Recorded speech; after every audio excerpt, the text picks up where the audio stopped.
تو آپ سے فرماتے ہیں کہ تمیم الداری جو آپ کے بازو بیٹھے تھے، ممبر کے بازو تھے، وہ ایمان لا چکے تھے لیکن پہلے عیسائی تھے، وہ یہاں آئے، اسلام قبول کیا اور واقعہ سنایا، جس واقعے کو رسول اللہ ممبر سے سنا رہے ہیں۔ واقعہ کیا سنیے۔ تو آپ نے فرمایا کہ کیا میں تمہیں دجال سے رغبت نہ دلاتا تھا؟ اب آؤ سنو۔ تمیم آئے ہیں میرے پاس اور فرمایا وہ نصرانی تھے، میرے یہاں آئے، میرے ہاتھ پر بیعت کی، انہوں نے اسلام قبول کیا، انہوں نے مجھے ایک واقعہ سنایا جو میری ان احادیث کے موافق ہے جو میں تمہیں دجال کے بارے میں سناتا تھا۔ مطلب میری باتوں سے موافقت کر رہی، اور وہ واقعی وجہ بنا تھا تمیم کے ایمان لانے کا۔ یاد رکھیے کیا واقعہ ہے وہ انہوں نے مجھے بیان کیا جو آپ سے بیان کر رہے ہیں۔ آپ نے فرمایا، یہ تمیم نے مجھ سے فرمایا، وہ 30 لوگوں کے ساتھ ایک سفر پہ تھے، راستے میں طوفان آیا، طوفان میں کشتی ادھر سے ادھر، مشرق سے مغرب اچھال اچھال کے جو ہے پانی نے پھینکنا شروع کیا۔ 1 مہینے تک ہم طوفان میں پھنسے رہے۔ 1 مہینے میں طوفان میں پھنسنے کے بعد کشتی ایک ایسے مقام پہ رکی جہاں ایک چھوٹا جزیرہ نظر آ رہا تھا۔ اس جزیرے کے پاس ہم نے جہاز کو روکا۔ کچھ لوگوں نے چھوٹی کشتی ہوتی ہے نا، جہاز میں چھوٹی کشتی ہوتی ہے، جو بہت سی جگہ جزیرے جو ہوتے ہیں وہاں ساحل برابر نہیں ہوتا، تو ہم نے کشتی نکالی، کشتی میں ہم لوگ سوار ہوئے، اس جزیرے کی طرف گئے۔ جب ہم جزیرے کی طرف گئے اور وہاں اترے تو ایک ایسی چیز اور ایسی شے ہمارے سامنے آئی، اور اس کے آنکھ پر اتنے بال تھے کہ اس کا اگلا اور پچھلا ہم کو سمجھ میں نہیں آتا تھا وہ کیا ہے۔ ہم نے کہا اے شخص تجھ پر لعنت ہو، کون ہے تو؟ تیرا نہ اگلا سمجھتا ہے نہ تیرا پچھلا سمجھتا ہے۔ تو اس نے کہا میرا نام جساسا ہے۔ تو نے کہا جساسا؟ تو کہا میں کسی کا جاسوس ہوں، اور کہا میرا آقا جو اس محل میں بند ہے تمہیں بلاتا ہے، ذرا چلے جاؤ۔ تمیم کہتے ہیں کہ ہم پہلے اس سے گھبرا لیے تھے، جس کا نہ اگلا سمجھتا نہ پچھلا سمجھتا تھا کیا ہے، مطلب اتنے بال تھے، ہم ڈرے ہوئے تھے۔ ہم نے سوچا اب چلے جانا چاہیے اس کے مالک کے پاس، چونکہ اب ہم تابع ہو گئے تھے نا، اب جزیرے پہ اتر گئے، اب اتنی خطرناک شے ایک چیز سامنے آ گئی۔ ہم لوگ دوڑے اور وہاں گئے۔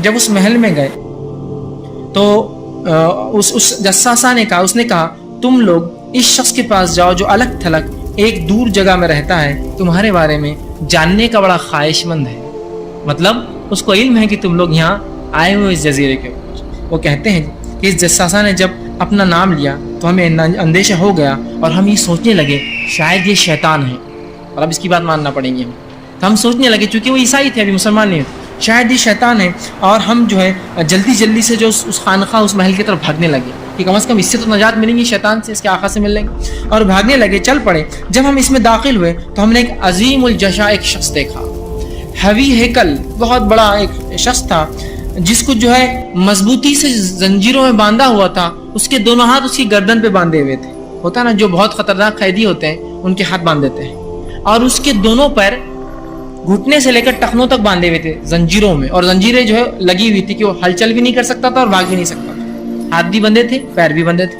ہم نے کہا تیرے لیے ہلاکت تو کون ہے اب؟ تو اس شخص نے کہا، اس نے کہا تم لوگ میرے بارے میں جاننے میں کامیاب ہو گئے، پہلے تم مجھے کچھ بتاؤ، میں پھر بعد میں اپنا تعارف دیتا ہوں میں کون ہوں۔ تو کہا پوچھ پھر کیا پوچھنا ہے۔ تو اس نے کہا تم لوگ کون ہو؟ پہلا سوال۔ تمیم کہتے ہیں ہم نے کہا ہم عرب لوگ ہیں، عرب سے آئے ہوئے ہیں، ہم ایک بحری جہاز میں سفر کر رہے تھے، سمندر میں طوفان آیا، طوفان نے تھپڑے مارے، 30 دن تک ہم پریشان رہے، 30ویں دن طوفان تھما، کشتی آ کے ساحل پہ رکی، ہم چھوٹی کشتی میں سوار ہو کے یہاں آئے، وہ ایک شخص ملا جس کا نہ اگلا سمجھتا تھا نہ پچھلا سمجھتا تھا، ہم نے اسے بددعا دی، اس نے کہا تم بلا رہے ہو، اور جب ہم نے یہ سنا تو ہم جو ہے تمہارے پاس آ گئے ملنے۔ اس نے کہا جو ہے مجھے جو ہے اب یہ چھوڑو کیا تھا، مجھے بیسان کے بارے میں بتاؤ، اور بیسان فلسطین کے ایک شہر کا نام یاد رکھیں، آج بھی وہ شہر، تم وہ سب چھوڑو، مجھے بیسان کے بارے میں بتاؤ، میں اپنا تعارف ابھی نہیں دوں گا، بعد میں دے دوں گا۔ تو ہم نے کہا تم بیسان کے بارے میں کیا جاننا چاہتے ہو، ایک شہر ہے؟ تو اس نے کہا نہیں وہ نہیں پوچھنا چاہ رہا ہوں۔ اس نے کہا مجھے یہ بتاؤ کیا اس میں اس کے درخت پھل دے رہے ہیں؟ تو بیسان ایک جو ہے ریگستانی علاقہ تھا، کہ اب اس علاقے میں درخت اگتے ہیں اور پھل دیتے ہیں اور پھول آتے ہیں؟ تو انہوں نے کہا، ہم نے کہا دیتے ہیں، پھل دیتے ہیں، پھول آتے ہیں۔ اس نے کہا قریب ہے کہ اس کے درخت پھل دینا بند کر دیں گے۔ پھر آگے اس نے سوال کیا، مجھے بحر طبریہ کے بارے میں بتاؤ۔ بحر طبریہ یاد رکھیے یہ جو ہے فلسطین کے بیچ میں ایک بہت بڑا دریا ہے، بحر طبریہ۔ تو ہم نے پھر کہا اس کے بارے میں بتاؤ۔ ہم نے کہا تم اس چیز کے بارے میں کیا جاننا چاہتے ہو، کیا بتائیں؟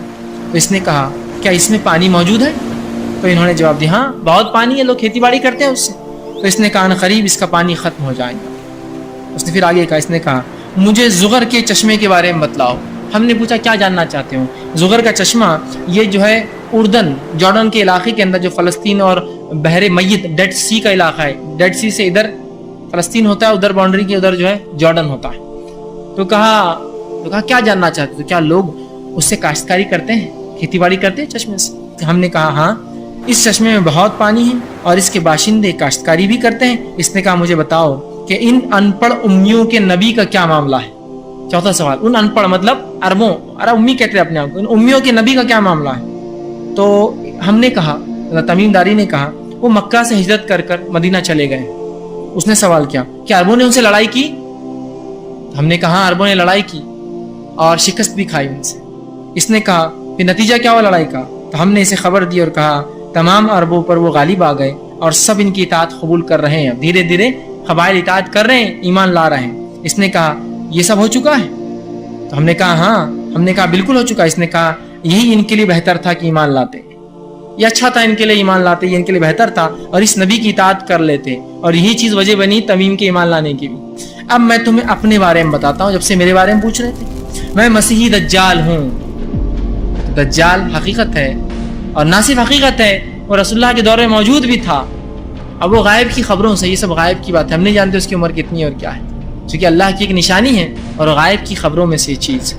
اس نے کہا میں مسیح دجال ہوں، ان قریب مجھے کسی وقت خروج کا اجازت ملنے والی ہے. اور وہ کہتے ہیں ان زنجیروں میں، جب یہ ہم خبریں دے رہے تھے اس کو اتنا خوش تھا کہ اس زنجیروں میں اتنے جگڑ کی بعد بھی اس کی خوشی اس کے جسم سے چھلک رہی تھی.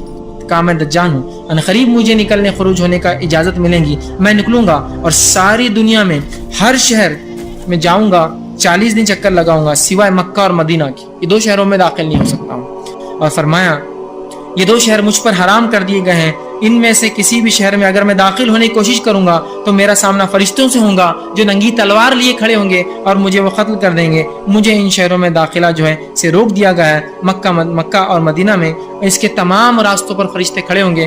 فاطمہ بنت قیس رضی اللہ عنہا فرماتی ہے آپ صلی اللہ علیہ وسلم نے اپنا عصا، آپ تقریر دیتے، ایک لکڑی تھی عصا، لے کر زمین پہ مارا اور کہا ھذا طیب، یہ ہے مدینہ طیب. اس لیے مدینہ کو طیبہ کہا جاتا ہے. وہ ایسی جگہ ہے جہاں دجال داخل نہیں ہو سکتا. اور اس کے بعد جو وہ فرماتی ہے آپ نے یہ کہا کیا یہ بات میں تم سے پہلے نہیں کہہ رہا تھا؟ جس کی تمیم بھی دیکھو آج تصدیق کر رہے ہیں، جا کے آئے انہوں نے دیکھ لیا اس چیز کو. اور لوگوں نے کہا جی ہاں، آپ صحابہ نے کہا آپ نے یہ بتایا تھا. آپ نے فرمایا مجھے تمیم داری کی بات اچھی لگی کیونکہ وہ میری اس بات کے مطابق تھی جو میں دجال کے بارے میں مکہ اور مدینہ کے متعلق تم سے بیان کرتا ہوں. خبردار ہو جاؤ، دجال شام اور یمن کے سمندر کے بیچ میں کہیں ہے. رہنے کی جگہ شام اور یمن کا سمندر. شام کا سمندر ریڈ سی ہوتا ہے جو کہ افریقہ کے اوپر جو یورپ سے جا کے ٹچ ہوتا ہے وہ ہوتا ہے، اور یمن کا سمندر وہ نچلا حصہ ہے جو عربین سی ہوتا ہے. یاد رکھو وہ میڈیٹرین سی کہلاتا ہے یا ریڈ سی کہتے ہیں، اور یہ جو ہے بحر احمر اور یہ جو ہے عربین سی، ان کے بیچ میں جو یمن اور شام کی کہیں بیچ میں جزیرے میں وہ ہے سمندر میں. اور آپ صلی اللہ علیہ وسلم نے اپنے ہاتھ کو مشرق کی طرف اشارہ کیا، اور مدینہ سے مشرق کی طرف اشارہ وہ عراق کی طرف اشارہ ہوتا ہے، مطلب وہ خراسان والی روایت جو پہلے میں آپ سے بیان کر چکا ہوں.